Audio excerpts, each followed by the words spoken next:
Leroy Butler yesterday. And Leroy Butler yesterday. My Florida State brother, who said what I said all year long, and y'all don't want to listen to me because I'm a hot take artist. Said if Brock Purdy was healthy, walking into Philadelphia, we're walking out of there with a win and going to the Super Bowl against Kansas City. I don't think you're a hot take artist at all. But why are you guys playing the drop saying I do like Brock Purdy? People think I hate Brock Purdy. Why would I hate the quarterback of my old team? Well, I came up for Jimmy Garoppolo for crying out loud. That was, that was you all by yourself, No, it wasn't by myself. There's a lot of people riding with us. You even signed apology forms for Jimmy Garoppolo. Well, I told you it's the full Jimmy experience. You're in, then you're out, then you're out some more. I know. Then you're really out. I know. And then he somehow brings you back in. And you know what? I'm all in on Brock Purdy. I haven't wavered. That's my quarterback. And I'm seeing a lot of people disrespect my quarterback. Amy Trask. Make sure I get that K in there because I could easily say Amy Trash for that take yesterday. And I like Amy. I do. Hi, Amy. I like you a lot.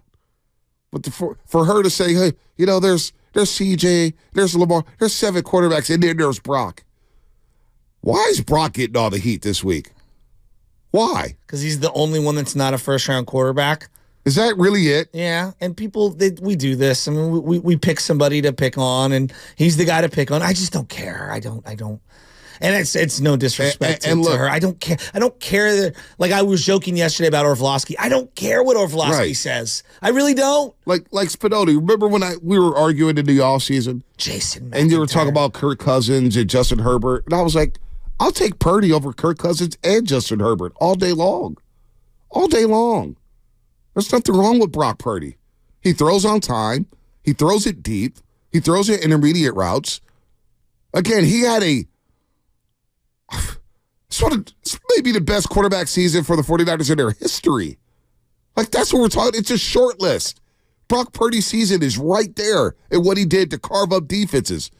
Why does he continue to get disrespected? Why? But we do this in sports. We've done this to Steph Curry. He had 3 titles, and yet he still needed to win another one, right? By himself, without KD, without this, without that. Like, we do this in sports, B. Like, Shaq had to win one without Kobe. Kobe had to win one without Shaq, right? Tom Brady, the first 3, they were fraudulent. Then he went up against Eli Manning, and he lost that, even though he had a perfect record at that point in that season, and they lost that. Oh, he can't win the big one. He had to have the comeback against Seattle. Oh, well, Seattle botched that. He's got to do it again. Oh, down 28-3. Oh, now he's legitimate. Mm-hmm. Like, we do this.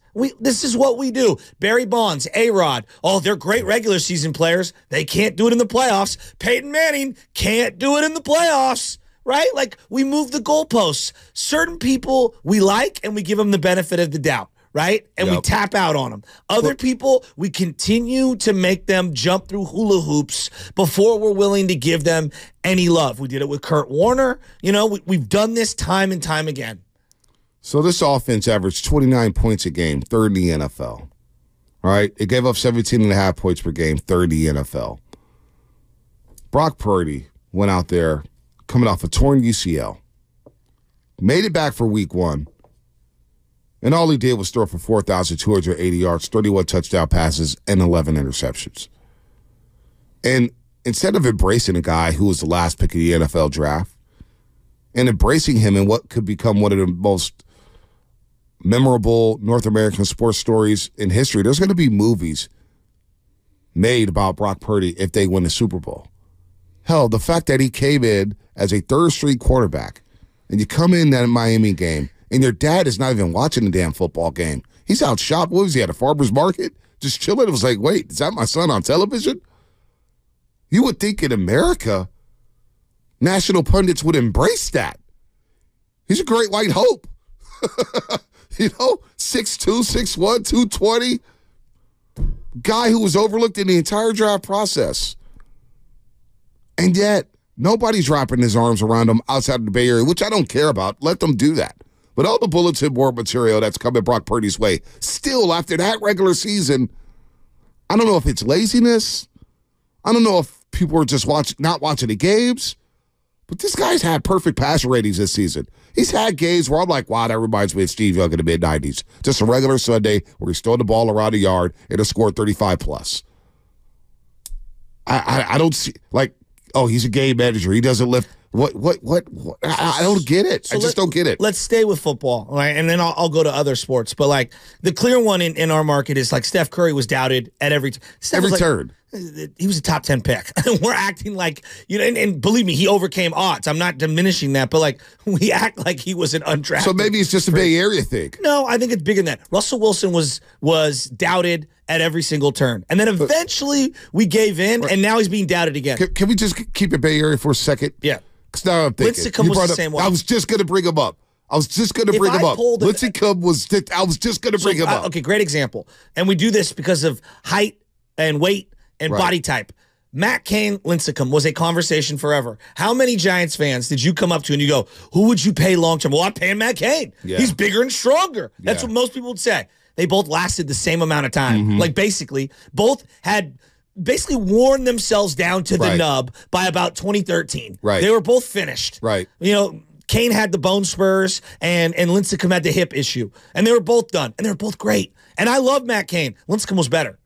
He was. Yeah. And I love Matt Cain. Yep. And you know, whatever. But we did that over and over. Steph Curry, we've done that since day one. I think we've done it to a degree with Draymond Green because he didn't fit the mold of a true power forward.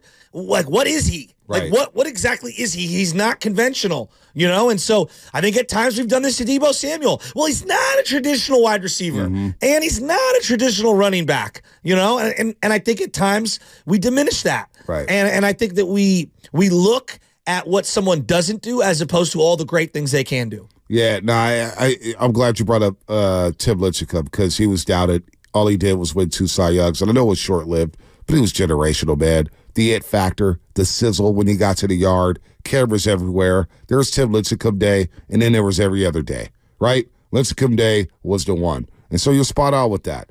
You know, maybe it's just a Bay Area thing where people from the East Coast, Midwest, they look at the Bay Area and be like, yeah, they're finesse, they're soft, they're Hollywood. We're completely different from Southern California.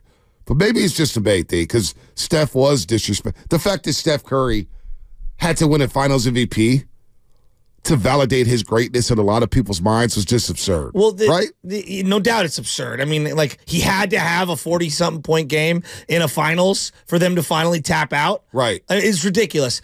Joe Montana's the easy one, and I don't want to do that to Brock. It's not fair. It's just not. Like, but Joe Montana was doubted at every single turn. But what about Frank Gore? Frank Gore, never the biggest, never the fastest, never even the best running back in any particular year in the league. And yet was an all-time legend. Wouldn't you agree? Yeah, absolutely. Absolutely. You know, so I do believe that, like, there are certain athletes that don't fit the mold. I look at Dennis Eckersley for the Oakland A's. Wasn't a flamethrower, right? So a lot of people are like, I mean, look in the history of the game. Who else besides John Smoltz has 150 saves, 150 wins? Because he didn't fit the mold of what we viewed a closer to look like. Let's hear what Mooch had to say about Purdy. Steve Mariucci, former 49ers head coach, pardon me, now at NFL Network. Here's his thoughts on Brock Purdy. Here's something interesting, fellas. You know, we all talk about Brock Purdy being Mr. Irrelevant and all that baloney and playing like crazy. All the other quarterbacks in the playoffs remaining are first-round picks, every one of them, okay? And you know who they are, from Jared Goff to Baker Mayfield to C.J. Stroud to Jordan Love to Josh Allen, Patrick Mahomes, and Lamar. They're all first-rounders. And then here comes this kid, Brock Purdy, that nobody knew about really until he started kicking butt and taking names last year. And, you know, he's been playing just fantastic. And, yes, he's got a veteran team. And, yes, he's got weapons galore. But you know what? He's the guy he's the spoon that serves the drink over there. And I know he had a tough day at the office against the Ravens on Christmas. Yeah, he threw 4 picks. So what? You know what? 3 of them were batted. That's not going to happen again if they end up playing the Ravens again. So that's Mooch's take on Brock Purdy. You know Mooch is going to love some Brock Purdy. Of course. But when they say, who's got the most pressure? Why? You know, on one, I've seen this, and it's utterly ridiculous. On one hand, Brock Purdy, boy, he's got the most to prove. He's got all the pressure on him. Why? If he's the worst quarterback left, why would he have all the pressure on him? If he's got all these stars around him, why wouldn't Lamar Jackson have the most pressure on him or Josh Allen? They deflect from them, but yet put down at Brock Purdy at every turn, but yet he has the most pressure. It doesn't make sense to me. Well, the whole rhetoric doesn't make so Lamar Jackson's a good example. I'm glad you brought him up. Well, he's drafted late in the first round. If he goes a handful of picks later, we view him differently. Right. I don't. He's a Heisman Trophy winner. He's awesome, right? Like, once you get in the league, can you play or not? Like, that's right. I know there's financial politics based on how much you're making, and there's, roster decision politics where you might keep a first or second rounder because you've invested more in them a year or two long, like, whatever. But, like, once you start playing, for example, if I were ranking all the tight ends, if I did the exact same exercise everyone's doing, does anyone care that Travis Kelce was drafted in the 3rd round and that George Kittle was drafted in the 5th round? Nope. Does anyone care Laporta was drafted in the 2nd round? None of it matters. We're just asking who are the good players. Right. Does it matter if I were ranking all of the linebackers that Fred Warner was a 3rd rounder and Patrick Queen, I don't even know where he was drafted, but I know Roquan was a 1st rounder. Right. None of that matters. No. Or that Drake Greenlaw was a 5th rounder. I just don't know why we're doing that exercise with the quarterbacks. Yeah. And basing it solely on draft status. Yeah, it's pretty ridiculous to me. All the guy did was finish. What did he finish in passing yards? 3rd, because he didn't play the last game. He finished 5th because he didn't play the last game of the season. Brock Purdy would have finished in the top 4 in passing yards had he played that last game against the Rams. Jared Goff and Baker Mayfield went number 1 overall. Number 1 overall. So if we're going to do the first round thing, well, let's do where you were picked in that particular round. Is anyone taking those two over Patrick Mahomes? I don't think so. No. I don't think so. But because Patrick was drafted 12 slots later or 10 slots later, we're viewing him differently. Like, no, that's ridiculous. It's an absurd exercise. So you think it mostly has to do with draft status? Yes, and it's an absurd exercise. This is what I'm trying to say. You don't think it has to do with Shanahan and how he's viewed? How he's viewed around the league, how his offense is viewed, Shanahan and the scheme, and the way he gets the most out of his quarterbacks? Or are we a little jaded from the Jimmy Garoppolo era? Is that what it has to do? Well, that's like Brock has better numbers than Jimmy ever did. Brock's a better football player than Jimmy G. I have seen him play better football at a higher level than Jimmy G. And Jimmy G was good, right? Like, he had his moments. No one is denying that. Right. Jimmy G was a good player. I think Brock's a better player. Like, it's pretty straightforward to me. You know what I mean? Like, it just is what it is, Like, so I think that we do this thing where we try to dilute people's accomplishments because of the talent around them. Again, you bring up Steph Curry. We've done that with Steph Curry at every single turn. Right. Well, look at the team he's on. Look at the system he's in. He's a system player. We did this with Kurt Warner to a degree, and I did it, and I'll raise my hand, and I admit it. And then by the time he got to Arizona, I just tapped out. We did this with Tom Brady. We do this, and it's not fair, and it's ridiculous. And until you win one and bank one, the narrative is going to continue to be that he is not what everyone else is.